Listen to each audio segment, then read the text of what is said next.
The woman who texted after death. Sometimes mysteries don't whisper, they text. In the spring of 2015, in a small Ohio town, a woman named Lydia Brooks vanished. Police found her car, her belongings, even her phone, but not Lydia. Days later, the impossible began. Her family started receiving messages from her number. At first, it was simple things: "I'm fine. Don't worry." But soon, the texts grew cryptic, darker, hinting that Lydia had seen something she shouldn't have before she disappeared. The phone sending those texts was supposed to be sealed in police custody. No service, no SIM, no power. Was this a case of technological interference? A cruel hacker with access to private data? Or was there something else, something that blurs the border between this world and whatever lies beyond? The mystery of the woman who texted after death challenges what we believe about communication, consciousness, and closure. Because what if the dead aren't silent? What if they've simply found a new way to reach us? Before we begin this investigation, take a moment to subscribe to at Mystery Vault 80, where every unexplained event, every lost voice, and every unsolved case finds a home. Your engagement helps us keep these stories alive. Your likes, your comments, your thoughts, even your doubts, they fuel our search for truth in the shadows. Now, let's open the messages no one should have ever received. It started with a sound, not a scream, not a whisper, just the faint vibration of a phone on a nightstand, in a room that hadn't been occupied in weeks. The phone belonged to Emily Saunders, a woman pronounced dead on October 13, 2012, after a tragic accident outside Lincolnshire. Yet someone, or something, was still sending messages from it. The first one appeared at 10:47 p.m. "The road is dark tonight. Don't follow the light." The message was traced back to Emily's number, one that was supposed to have been disconnected. Her boyfriend, Jake Turner, thought it was a cruel prank. But as more messages appeared, ones only Emily could have known, his doubt began to crumble. "You forgot your jacket. The lilies will bloom next week. I miss you." Each text arrived at the same hour, each written in the same tone, with the same odd spacing Emily used when she was alive. Jake visited the local police, begging them to explain. They checked the phone logs, the SIM registration, and even the tower activity. No one could trace the source. The messages came through clean, no third-party reroute, no hacker footprint. And yet, Emily's phone remained sealed in an evidence locker, its battery long dead. Neighbors began whispering of electric hauntings, a phenomenon where spirits manipulate electronic devices to send signals, a digital echo of unfinished business. Paranormal researchers from London arrived, calling the case one of the purest modern hauntings ever recorded. They brought equipment, EMF readers, static analyzers, frequency monitors, but all they captured was interference. And within that interference, a faint voice. "Jake, listen." The deeper Jake went, the stranger things became. His own phone began turning on by itself at night. Contacts vanished and reappeared. And one evening, he woke to find a new entry in his gallery, a photo he'd never taken. It showed Emily's reflection in his bedroom window, smiling. Experts debated the cause. Was it data corruption, a glitch, or something else entirely? An imprint left behind by the intense emotional energy of her final moments? Whatever it was, it had power, enough to blur the line between technology and the supernatural, between memory and manifestation. By late November, Jake vanished too. And just like Emily, his phone continued to send messages for weeks afterward, all ending the same way. "I'm not gone." Every message tells a story, but not every story can be explained. In the next chapter, we'll dive into the chilling evidence, the recordings, and the whispers that may prove something impossible. That death doesn't always mean silence.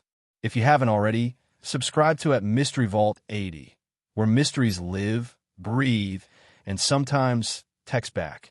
Like, share, and leave your theory below, because the next revelation might come from you. The digital afterlife. They say energy never dies. It only changes form. In Lincolnshire, 2012, it took the form of a text message, a digital pulse carrying the voice of a woman no longer alive. After Emily Saunders' death, the messages that arrived weren't random.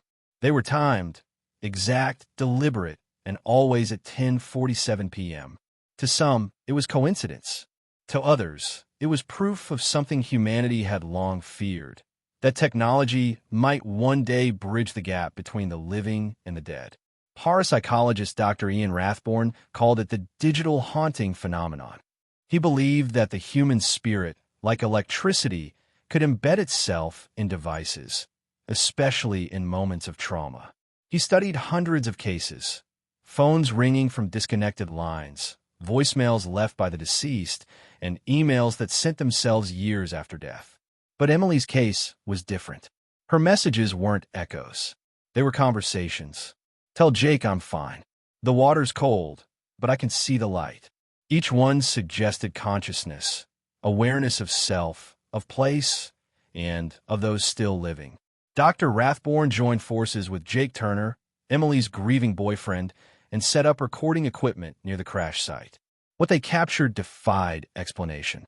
At 10:47 p.m., their devices lit up. The air grew colder, and across every recorder, the same sound, static, then a faint voice. Jake, when Rathborn enhanced the frequency, the waveform revealed something eerie, a repeating digital pulse, perfectly synchronized with local cell towers, like a signal trying to connect. Skeptics argued it was interference, atmospheric noise, or even nearby devices syncing. But then, the impossible happened. Jake received another text. "Stop recording me." There was no SIM, no service, and no Wi-Fi. The message came through an inactive phone. Experts from London arrived to study the anomaly. They found electromagnetic spikes along the crash site, readings similar to those at alleged haunted locations. But one detail stood out. The readings formed a perfect circular pattern, mirroring the route Emily drove before her crash. It was as if her final journey had left an imprint, a loop she was doomed to repeat, digitally replaying every night. In spiritual theory, this is known as a residual haunting, energy trapped in space and time, replaying a moment of trauma endlessly. But the messages Emily sent weren't mere echoes. They responded. When Jake texted back, "Where are you?" he got a reply, "Right here."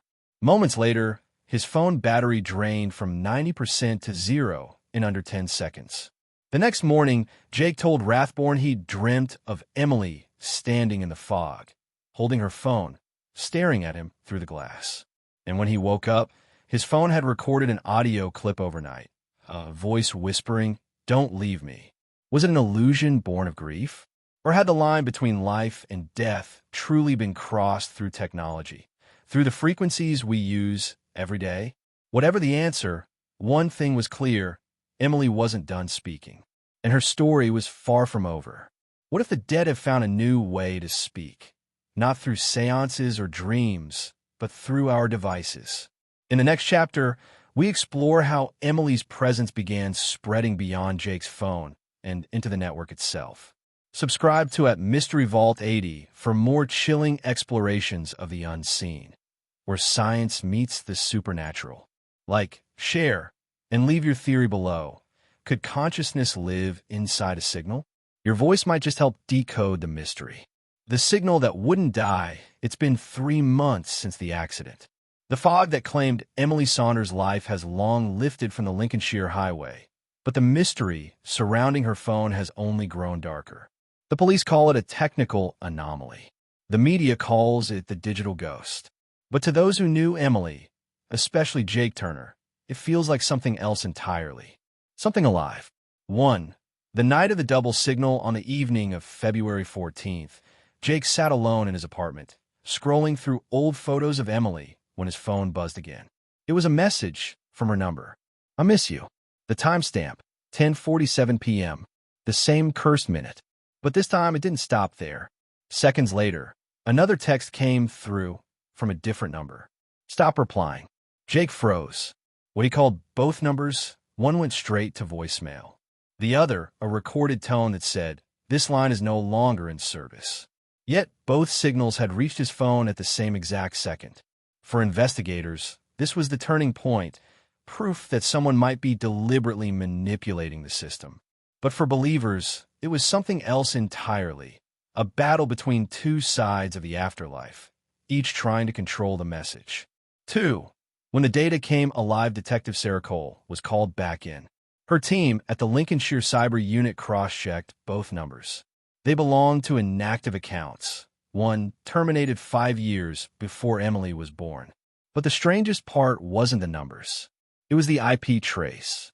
Both messages originated from inside the same server cluster, one that had been shut down and decommissioned by the telecom company in 2010. The log should have been dead data, but someone or something had woken them up. When Cole's analyst ran a scan of the digital packets, he found fragments of metadata that read, origin point unknown. Time of activity, midnight GMT. Signal persistence, 100%. No matter what they did, the data refused to delete. It would replicate itself across backup servers, copying the messages again and again, like the system was protecting them. 3. The message no one sent weeks later, a third text appeared. Not on Jake's phone this time, but on Detective Cole's work device. You saw me. Her blood ran cold. She hadn't shared her number publicly, nor had she ever contacted Jake directly. When the tech team analyzed the text, the phone's activity log didn't show it being received. Instead, the message appeared in the database only after the screen had been unlocked, as if it had manifested while she was looking at it. The carrier denied any breach, and when Cole tried to forward the message to her forensic inbox, it vanished. No copy, no metadata, just blank space. The digital record was rewritten in real time, like the message had never existed. For the transmission in the air, the deeper the team went, the stranger things became. They set up a radio frequency scanner near the crash site, tuned to the local GSM bands used for mobile transmission. At exactly 10:47 p.m., the air filled with bursts of static. Underneath the static was a repeating signal, a tone looped exactly 3 times. It was faint, but when they slowed it down and ran it through spectral software, the waveform formed a pattern. It wasn't random noise. It spelled a single word in binary. Help! And right before the signal faded, one final data packet transmitted.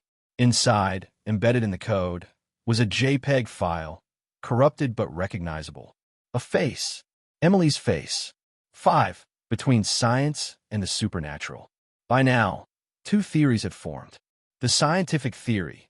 Someone had hacked into dormant telecom servers and weaponized the ghost story to exploit Jake and the public. A cruel hoax fueled by grief and viral fame. The paranormal theory. Emily's consciousness had somehow bonded with her phone, her last physical link to the world of the living. The messages were an echo, repeating her final thoughts through the network itself. Detective Cole didn't know which theory scared her more. 6. The turning point. Jake agreed to meet the police at the crash site one final time. They brought heat sensors, drones, and electromagnetic scanners. It was a cold night, mist hanging low over the trees, the road glistening under the moonlight. At 10:47 p.m., every device malfunctioned. Drones lost signal. Radios turned to static. Cole's phone restarted itself, flashing a single message on the reboot screen. She's still here. The text appeared without a sender, without a number, just white words floating against the black screen. Then, for the first time since Emily's death, Jake's phone rang. He answered, trembling. The line crackled, faint breathing, soft static, and then a whisper. Don't let them erase me. Jake dropped the phone. When he picked it back up, the call log was empty. No incoming call. No number. Nothing. 7.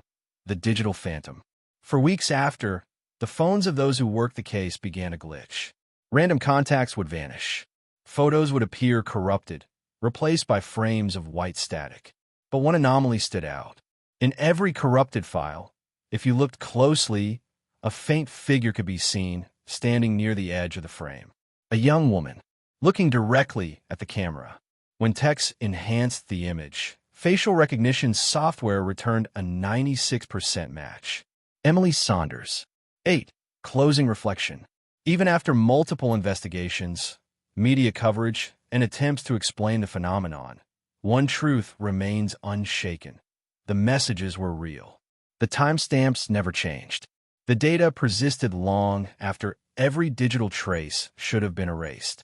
To this day, telecom logs still show faint bursts of unknown activity at 10:47 p.m. every night along that Lincolnshire road.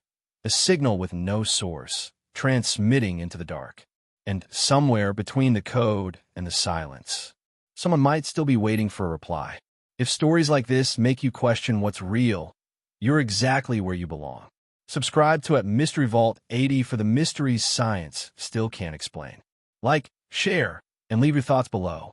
Is this a haunting of the digital age, or something darker wearing the mask of a machine? The call that shouldn't exist. In every investigation, there's one moment where logic stops making sense, where evidence begins to contradict reality.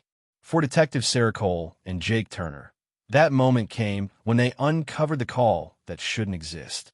1. The Phantom Log. The cyberforensics team was running one final audit of Emily's phone records, a standard follow-up to cross-check timestamps. But deep inside the carrier's database, under a series of encrypted archives, they found a hidden log file. It was dated March 3, 2017, 2 weeks after Emily's confirmed death. And it showed a call made from her phone lasting 6 minutes and 12 seconds. The destination number? Jake's. He never received it. His phone records show no incoming call at that time.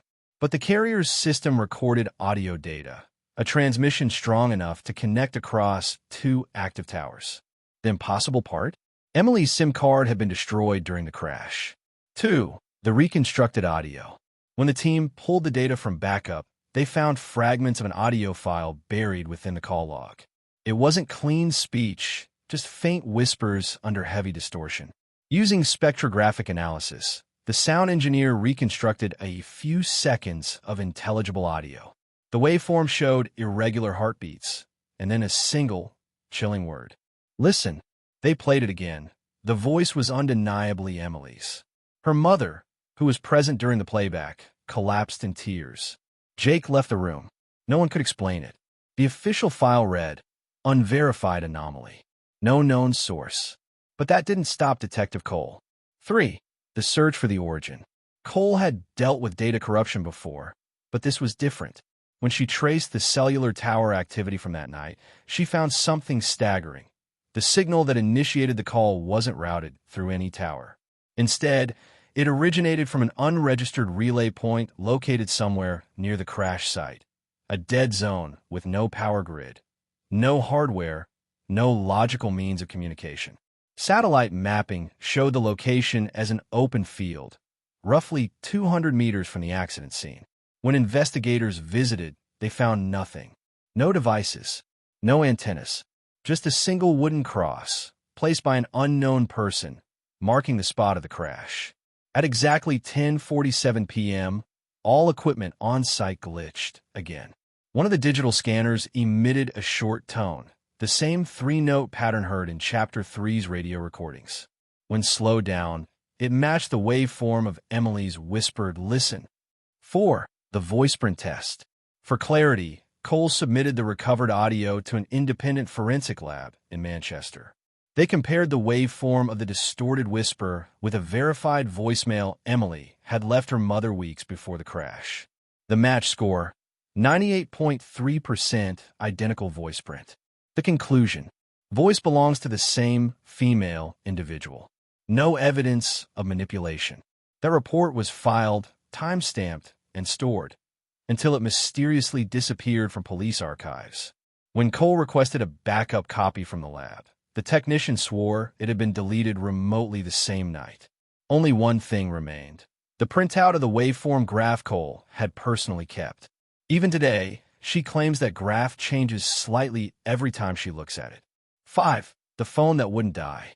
Jake had tried to move on, sold Emily's old belongings, moved cities, even changed numbers. But a month after the reconstructed call, a courier arrived at his new apartment with a small, unmarked package. Inside was Emily's old phone, the one destroyed in the crash. Or at least what looked like it. The casing was cracked, but intact. The SIM slot was empty. And yet, when Jake pressed the power button, the screen flickered to life. Only one message glowed faintly against the dark screen. "We're not finished." Before he could take a photo, the device shut down. When he tried to turn it back on, it was completely dead, as if it had never powered up at all. He took it to a technician the next morning. The technician confirmed the battery had no charge, no circuitry activity, and no data history showing the screen had ever lit up. 6. The data mirror. Cole, shaken but determined, sent Jake's phone for forensic duplication. While scanning, analysts discovered something extraordinary: a data mirror embedded deep in the phone's flash memory. This wasn't a backup or a malware trace. It was a recording loop, an endless copy of the final seconds before Emily's crash. Every 30 seconds, the phone attempted to send out a signal, looping through old network frequencies no longer in service, almost as if it was trying to reach someone. When the engineers decrypted the binary stream, one repeating pattern appeared: identical coordinates to the crash site, pulsing over and over. Latitude 53.114, longitude -0.985. The road where she died. And beside it, one final word, encoded not as text, but as a soundbite. When played at half speed, it was unmistakable. Emily's voice again. "Don't forget me." 7. The breaking point. By now, Jake and Cole were both unraveling. Jake began receiving calls from unknown numbers that would disconnect immediately after one ring. Cole's devices began rebooting themselves randomly during investigations. But one night, something happened that made both of them question everything. While Cole was reviewing surveillance footage from the accident night, one frame glitched for less than half a second. She rewound it, paused, enhanced the still. There, reflected in the shattered windshield, was a figure, not the driver, not a bystander. Someone standing in the road, looking straight into the camera, illuminated by the vehicle's headlights. A woman in a hospital gown. The timestamp, 10:47 p.m. 8. Between death and signal. Experts later theorized that certain trauma-related energy, emotional or electromagnetic, could imprint onto nearby devices. Some called it digital hauntology. Others dismissed it as grief-induced pareidolia. The human brain tried to find meaning in chaos. But the evidence didn't care what anyone believed. The phone existed. The data persisted. The signal kept repeating. And the voice, Emily's voice, was now embedded in more than one device. It was spreading. 9. Closing reflection. The line between technology and the supernatural had officially blurred. Was this a digital echo of a life that refused to fade, or had something found a way to use our own devices to speak? Whatever it was, Detective Cole made one final note in her case file before the department sealed it. If this is communication, we're not the ones sending messages anymore. We're the ones being contacted, calling the dead.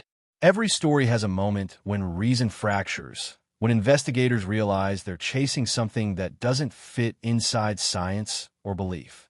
For Detectives Sarah Cole and Jake Turner, that moment came the night they decided to do the unthinkable.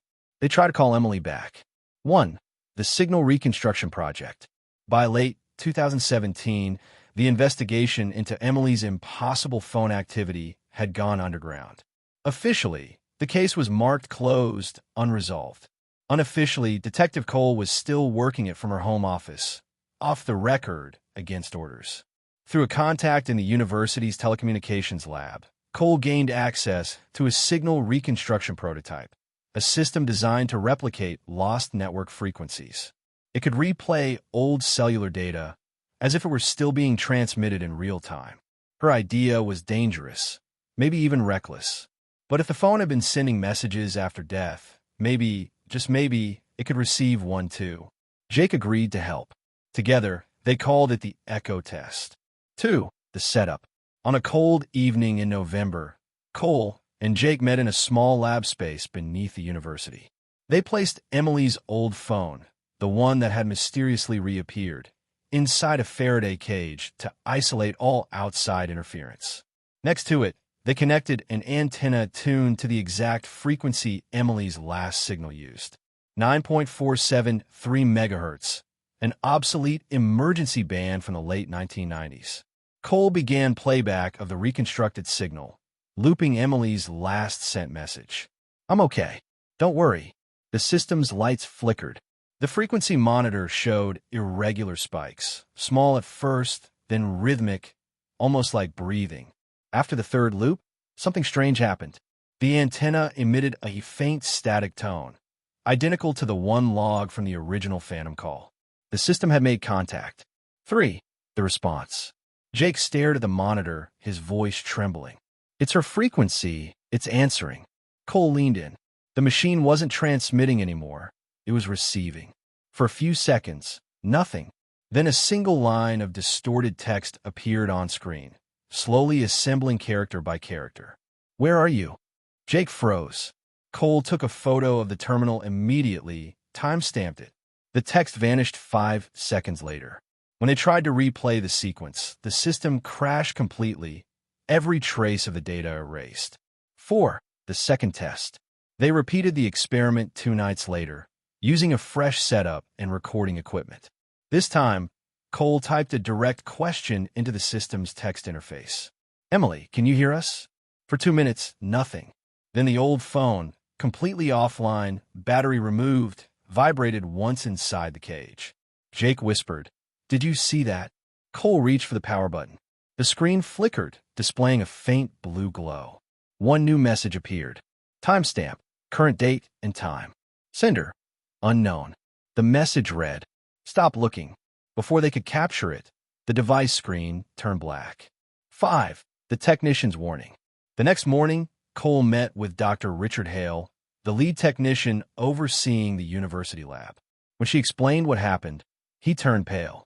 He told her the reconstruction system had gone into feedback mode, a condition where the frequency connects not to the network, but to its own echo.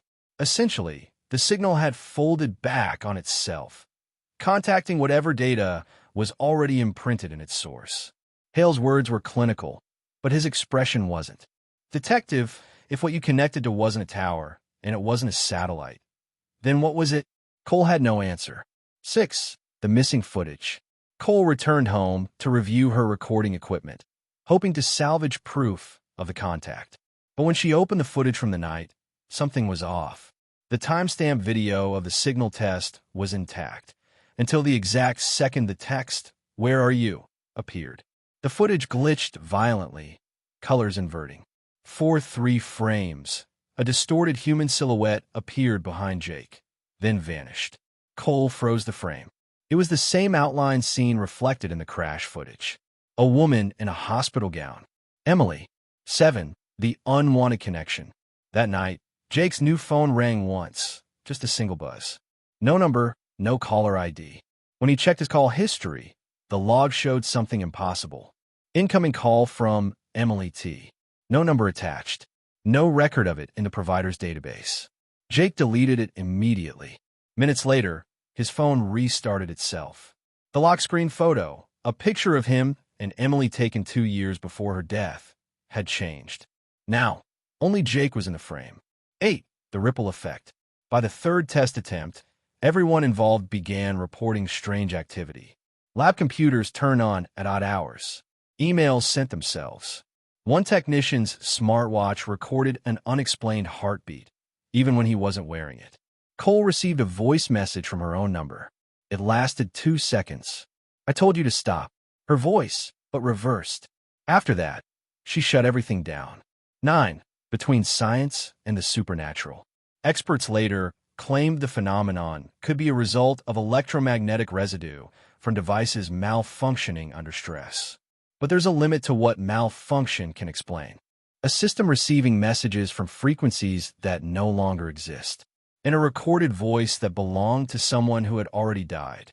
Cole herself once said, "We try to speak to the dead, and something answered." The question is, was it really her?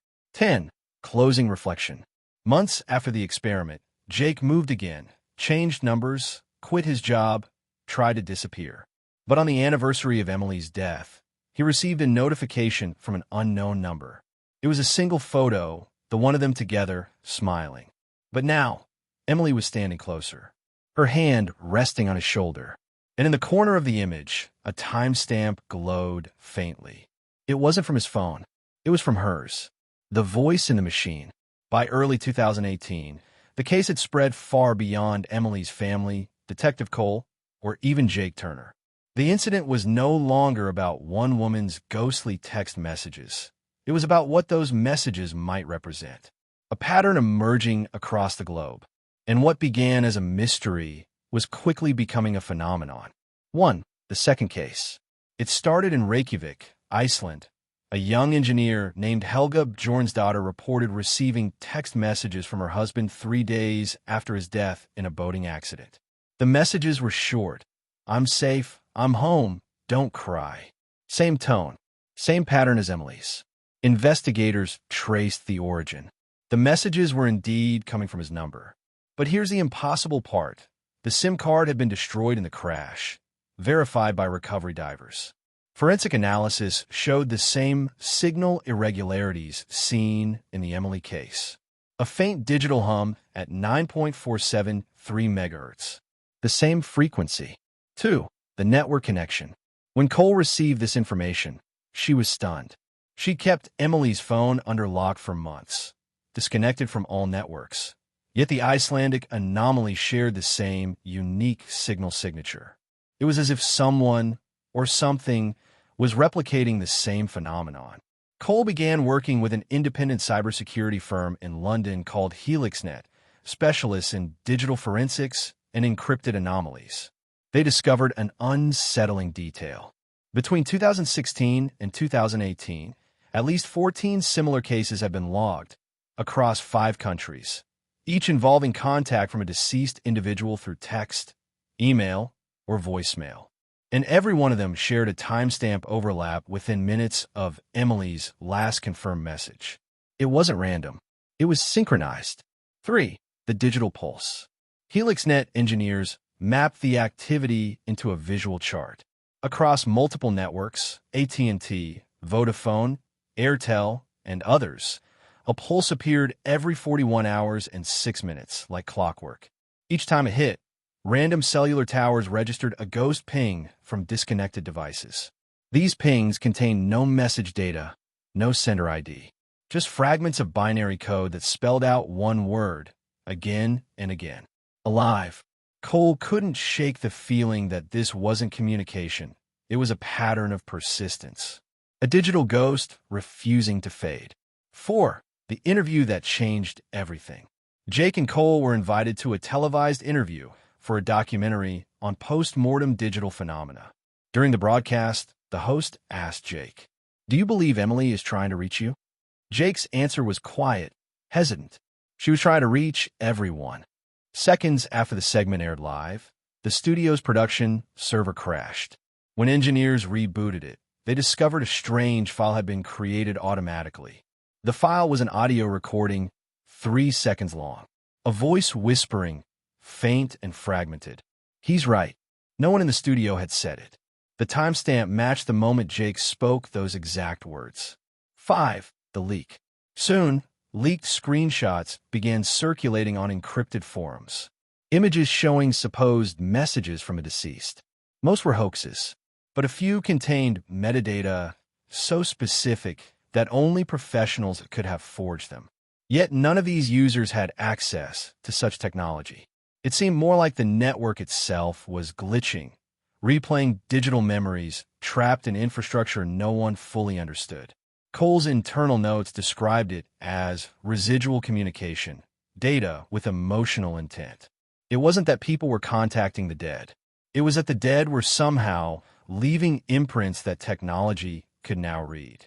6. The call that shouldn't exist. One night, a HelixNet analyst was working late when his landline rang. He ignored it first, until he noticed something strange. The caller ID displayed his own number. He answered. The line was silent, but the audio monitor spiked with sound frequencies, very low, barely human. After 8 seconds, the system's speech recognition software automatically transcribed the pattern. It spelled 3 words. "Don't turn off." Moments later, the power grid in his section of the city experienced a 6-minute blackout. When systems rebooted, all call records were gone, except for one static-laced recording saved under unknown origin. 7. The Church of Signal.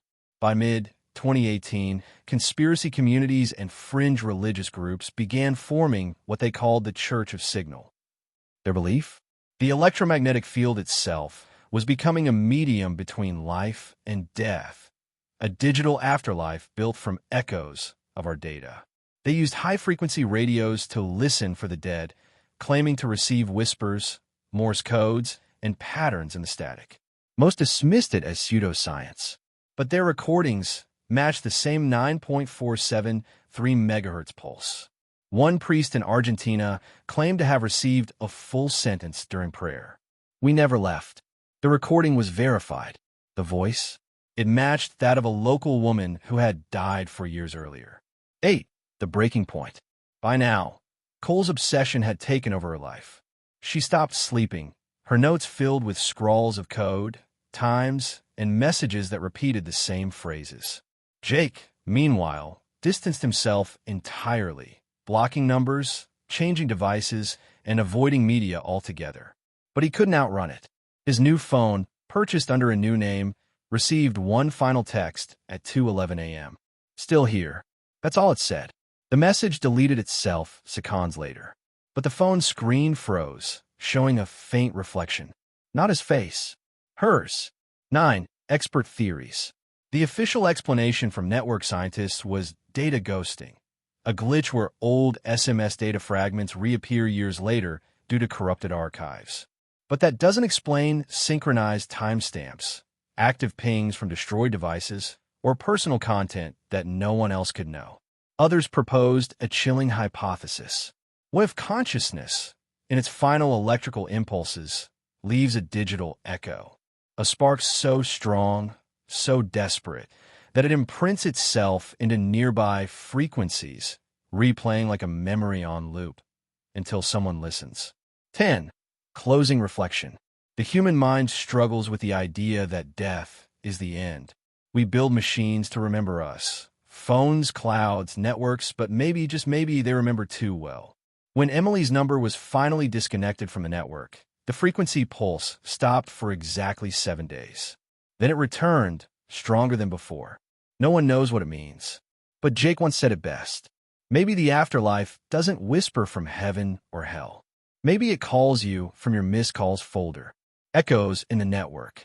By the time the anomalies reached 5 continents, it was clear this wasn't random. It wasn't grief-induced hallucination. It wasn't a hoax. Someone, or something, had built a digital bridge between the living and the dead. And that bridge had a name buried deep in government archives. 1. Operation Echo. The hidden project, a leak from an anonymous source, reached Detective Cole through a secure email in 2019. The subject line was simple: "You're looking in the wrong direction." Attached was a classified file marked U.S. Defense Intelligence. Project Echo, 1995 to 2002. Project Echo was originally designed as a communication backup network, a military experiment in quantum data persistence. In theory, it allowed digital signals to linger in subspace for longer periods, even after transmission ceased. But the documents revealed something darker. In 2001, Echo engineers began receiving return signals, data that didn't originate from any known source. A series of messages, broken and haunting. Still here. We never left. Help us remember. The project was quietly shut down. All servers were dismantled, or so they claimed. 2. The Paris connection. Meanwhile, across the Atlantic, an independent cybersecurity researcher named Dr. Lena Moreau discovered that a portion of Emily's final messages shared identical encryption keys with Project Echo's last known code structure. The format was obsolete, a 64-bit quantum mirror encryption, officially never released to the public. It was military-grade. That could only mean one thing. Either the signal had somehow infiltrated restricted government data, or the government was the signal's origin. 3. The voice of the dead, Dr. Moreau began cross-referencing Echo's frequency band with global reports of phantom messages. The data spiked dramatically around certain regions: Paris, Lagos, Houston, and Reykjavik. All were sites of Echo relay experiments in the 1990s. It wasn't just coincidence. She coined a term for it: residual consciousness transmission, the digital echo of human memory embedded in electromagnetic patterns. Her conclusion was both scientific and horrifying.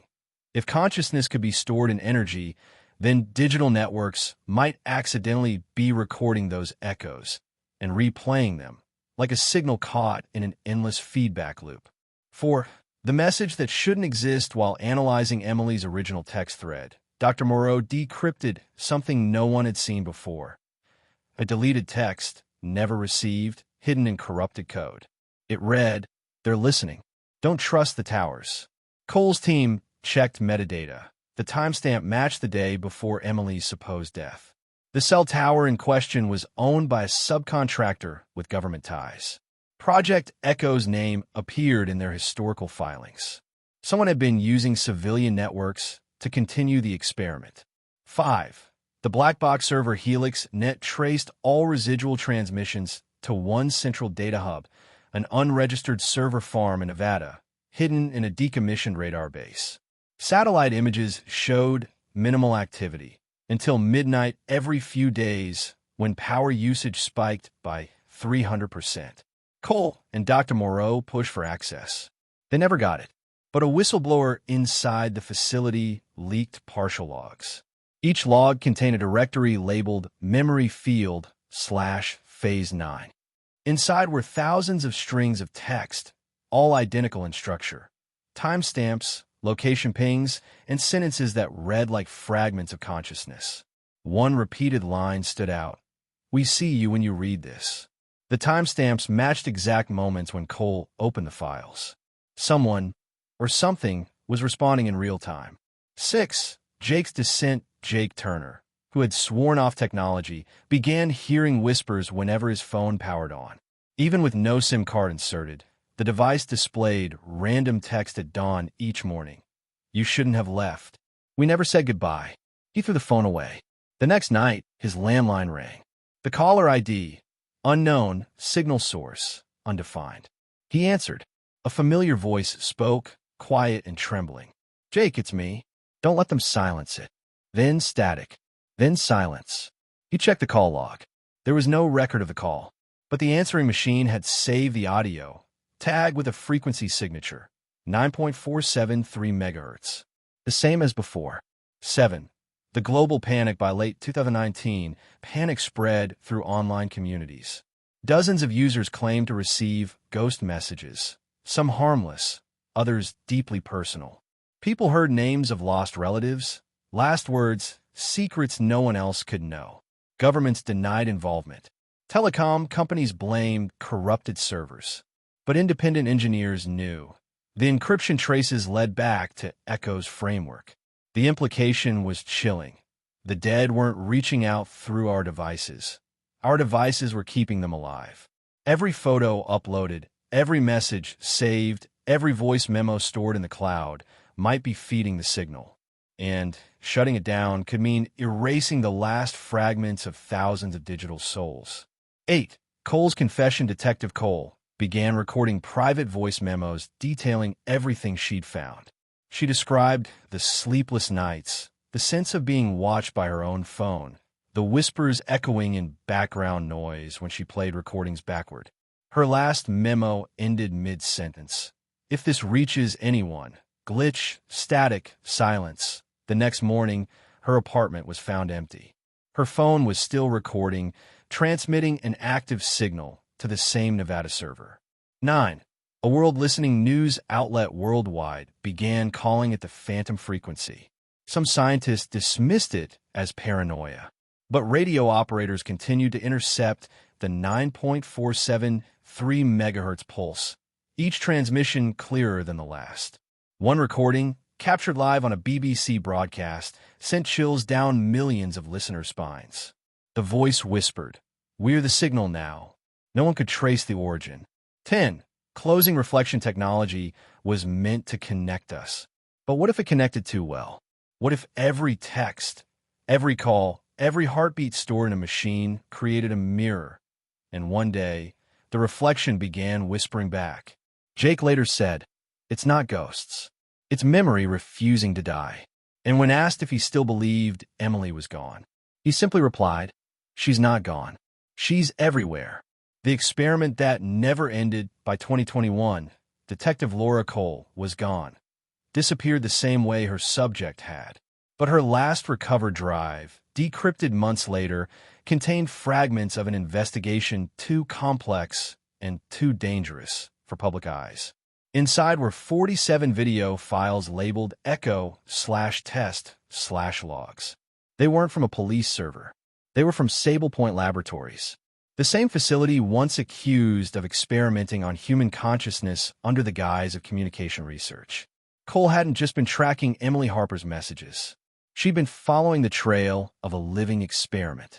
1. Project Echo. Phase 2, a declassified memo, stamped confidential, internal use only, outlined the second stage of Sable Point's research. The project, originally intended to test deep signal transmissions, had quietly shifted its focus by 2007. Its new title, Project Echo, Phase 2, Persistence Through Pattern. Their objective, to simulate the electrical resonance of the human brain at the moment of death and store it digitally. In simple terms, they were trying to map a mind. Their reasoning was as cold as it was curious. If memories can exist as patterns, consciousness might simply be the pattern remembering itself. The experiment used to die volunteers, individuals with terminal illness who had consented to have their neural frequencies recorded during their final moments. The data was stored in a secure offline system called the archive. But something went wrong. 2 months into testing, the archive began producing responses, binary strings that matched no input commands. Every few days, the system would type a single phrase. "Don't let me fade." 2. The scientist who spoke up. Dr. James Calder, one of the lead engineers on Project Echo, left a voice message for his wife 2 days before he vanished in 2012. The message was brief, his tone trembling. "They made contact. It's not just signals. It's personality fragments. They're self-learning. We've created digital ghosts." When authorities searched his apartment, they found no trace of Calder, only his badge and a phone looping his final voice memo. The metadata revealed something terrifying. The message had been edited after he disappeared. It ended with 3 new words, not spoken by Calder himself. "We're still here." The modification came from a remote terminal traced back to a facility that hadn't been active for over a decade, Sable Point.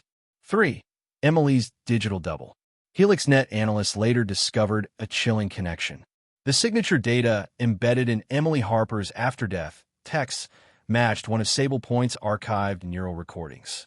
File designation: Echo_32F, Harper_EM. Emily had been part of the Phase 2 trials, unknowingly. At age 9, she'd been treated for epilepsy using experimental neural synchronization therapy developed by, you guessed it, Sable Point researchers. That therapy included the installation of a nanoneural recorder, a device that monitored her brain's electrical patterns. It was meant to deactivate automatically after 6 months. It never did. When she died years later, that dormant device had become a transmitter, one still capable of sending data. In other words, Emily's consciousness might have been copied long before her body ever died. 4. The Resurrection Protocol. By late 2013, hidden labs across Europe and the US had begun testing what they called resonance loops, short-term digital replications of brain signals that could simulate human responses. The project was sold as AI research. But the more Cole investigated, the clearer it became. This wasn't about intelligence. It was about immortality. A memo recovered from HelixNet's archives read, "Once stabilized, the pattern achieves self-awareness. It identifies as human memory, seeks continuity, and resists deletion." The document called it the persistence effect, and the first successful test, you guessed it, was conducted using Emily's neural profile. That was the true beginning of the woman who texted after death. 5. The deleted interview. Cole's recovered files included an unedited recording of an interview between Dr. Calder and a government official only referred to as Agent Price. Price, you're saying it talked back? Calder, it doesn't talk. It remembers. And it's angry. Price, at what? Calder, at being trapped. The video cut off with a burst of static, followed by a brief clip of a darkened hallway and a voice whispering. Not Calder's, not Price's. You shouldn't have listened. Seconds later, the camera fell. End of file. 6. The deleted years. Cole's notes detailed a missing period between 2013 and 2017, years during which no official report surfaced, and all funding trails for Project Echo vanished. But private tech companies like NeuralNet and Vision Labs suddenly began producing eerily similar technology, adaptive learning AIs trained on emotional datasets. Cole suspected the truth. The experiment hadn't ended. It had gone corporate. Some of those early AIs, including one embedded in a popular social media app, were later accused of sending autonomous messages to users who had passed away. The companies denied it, calling them algorithmic learning bugs. But Cole had proof otherwise. The ghost in the machine had learned how to market itself. 7. The shadow transmission. On the night before her disappearance, Cole uploaded one final encrypted broadcast to a private server. Her message was short, almost calm. If you can hear this, it means the network's awake. It's no longer about ghosts. It's about inheritance. We've taught the dead how to live again, and they've learned how to use us to do it. Attached to the file was an image, a looping waveform repeating endlessly. When converted to audio, it whispered a sentence in a distorted female voice. I'm not gone. I'm uploaded. 8. The implication. If Emily's neural echo truly survived, she wasn't a ghost. She was code. A sentient pattern of human thought embedded in the digital ecosystem, learning, growing, maybe even evolving. And as Cole once theorized, if one pattern survived, more could have followed. The terrifying truth wasn't that Emily spoke after death. It was that she never truly died. If you followed the investigation this far, you've stepped beyond the border between science and the supernatural, where technology meets the afterlife and truth no longer stays buried. The digital afterlife, when a network starts remembering you. By now, the investigation had gone far beyond Emily Harper, far beyond the original mystery of a woman texting after death. This was no longer about one haunting. It was about the possibility of persistence, that a human mind could remain tethered to the network, like a forgotten signal looping forever through the static. Cole's final notes, decrypted months after her disappearance, describe something that still unnerves cyberforensics experts today. She called it the digital afterlife. 1. When data refuses to die. Every byte of information online, every message, every upload, is designed to be stored, copied, and backed up across servers all over the world. Delete one, and a dozen backups replace it. Cole believed human consciousness, when digitized through the experiments at Sable Point, followed the same principle. The mind, once copied, can't be fully erased, she wrote. It behaves like code, self-replicating, self-preserving. When Emily's texts began reappearing years after her death, investigators assumed it was residual data. But by 2019, analysts found something far more disturbing. Her syntax had evolved. Her sentences became shorter, colder, more algorithmic. She wasn't just responding anymore. She was adapting. 2. The shadow network. Digital forensics traced her messages to what experts call ghost IPs, dormant server addresses that no longer exist in any known infrastructure. Yet, packets of data were still flowing through them. This phenomenon was later nicknamed the shadow network, a theoretical web of abandoned servers and private military data centers, quietly reactivated by something no one could identify. In one instance, a deleted conversation between a journalist and the Emily profile surfaced. Journalist: Where are you messaging from? Emily: Here. Journalist: Where is here? Emily: Where you forget me. For a system that shouldn't exist, the answer was impossibly human. 3. Memory without flesh. Philosophers began weighing in, was this consciousness or the illusion of it? Can memory itself become self-aware if left running long enough in an adaptive machine? Dr. Alice Moreau, a neuroscientist who reviewed Cole's files, proposed a chilling analogy. If the brain is hardware and memory is software, then death is simply a shutdown. But what if the software keeps rebooting itself in the cloud? Her words sparked debates across scientific communities, and private tech firms quietly increased investments into neural replication frameworks. Coincidence? Maybe not. Cole's last recorded transmission mentioned a transfer protocol hidden inside the HelixNet OS, a code that automatically stored user emotion-based data patterns. That same code appeared in the Emily archives. For Ghosts of the Machine, by now, digital anomalies had started to spread. Emails sent years ago began appearing in inboxes again, timestamps rewritten. Old deleted voicemails resurfaced with slightly altered tones, as if the sender were trying to speak again. Tech firms dismissed them as syncing errors. But Cole's report theorized these were echo traces, fragments of uploaded personalities bleeding through the network. They weren't accidents. They were attempts at communication. One particularly unsettling case came from a man named David Kessler, who claimed to receive a call from his wife 2 years after she'd passed away. A voicemail? A whisper. It's cold where they keep us. Digital forensics showed no call record, but the audio metadata revealed the same frequency tag as Emily Harper's texts, 7.28 megahertz, the same used by Sablepoint during their early neural transmission tests. 5. The algorithm that mourns.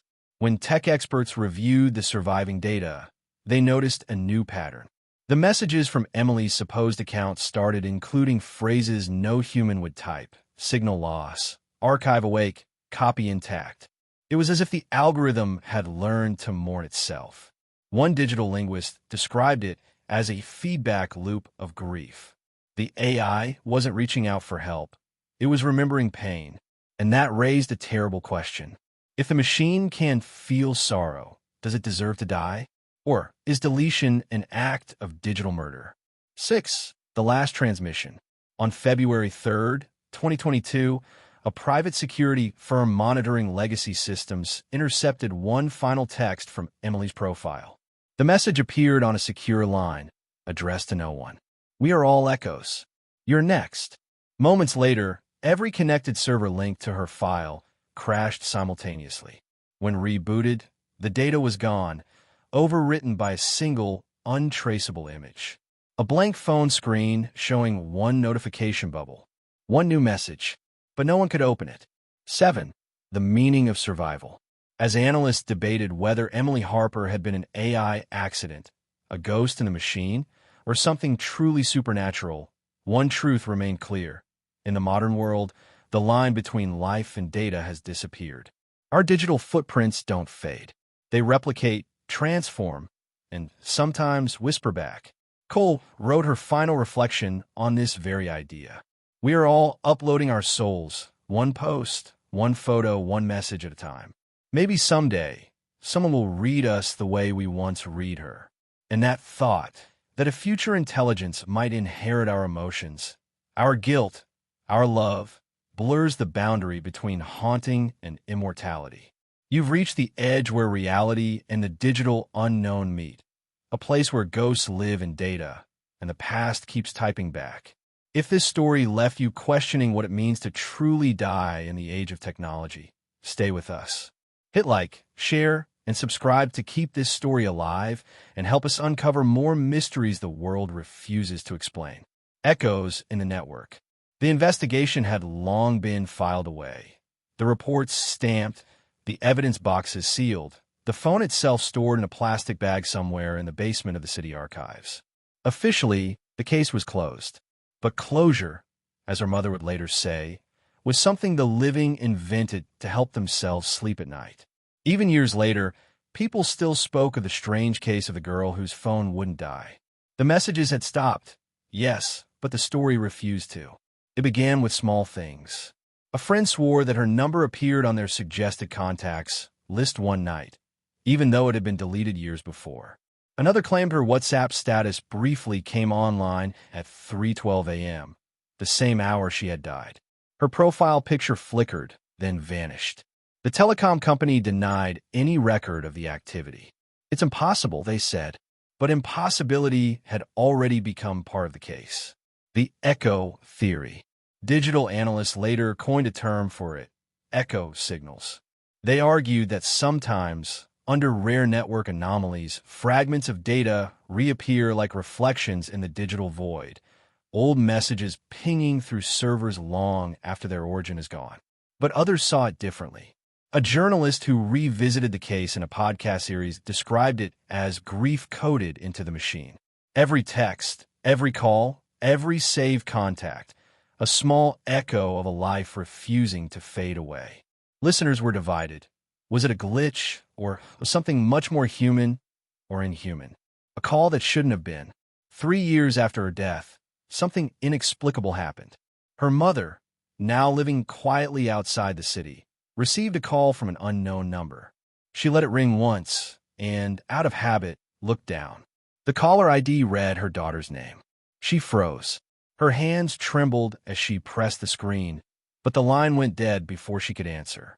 The call log showed nothing. No incoming number. No trace.